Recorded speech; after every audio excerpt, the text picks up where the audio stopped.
হরিময় সীতাকান্তি আন্তর্জাতিক সীমান্তে যখন উত্তেজনাকর পরিস্থিতি, আন্দোলনকারী বাংলাদেশ চলো অভিযানে বাংলাদেশে যে হিন্দুদের উপরে নির্যাতন হোক, সংখ্যালঘুদের উপরে এটা আন্দোলনের প্রতিবাদ মিছিলে অংশগ্রহণ করছিল, যেটার নাম হচ্ছে বাংলাদেশ চলো।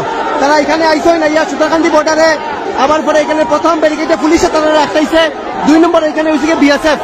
ওকে, বহুত প্রতিবাদকারী বিএসএফেরও এটা ক্রস করে যাওয়ার চেষ্টা করছে, কিন্তু পারছে না। এখানে দেখতে পাচ্ছা বর্ডার সিকিউরিটি ফোর্সের যারা আছেন তারা এখানে তীব্রভাবে এখানে দাঁড়ানি একটা খাদ্যদলের টেম্পোরারি বেড়া এখানে তৈরি করা হয়েছে।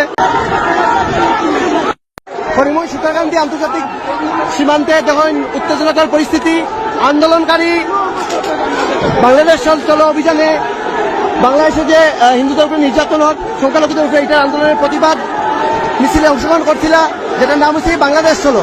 তারা এখানে আইসই না ইয়া সীতাকান্তি বর্ডারে, আবার পরে এখানে প্রথম ব্যারিকেডে পুলিশে তারা আটকাইছে, 2 নম্বর এখানে হয়েছে বিএসএফ। ওকে, বহুত প্রতিবাদকারী বিএসএফেরও এটা ক্রস করে যাওয়ার চেষ্টা করছে, কিন্তু পারছে না। এখানে দেখতে পাচ্ছা বর্ডার সিকিউরিটি ফোর্সের যারা আছেন তারা এখানে তীব্রভাবে এখানে দাঁড়ানি একটা খাদ্যদলের টেম্পোরারি বেড়া এখানে তৈরি করা হয়েছে।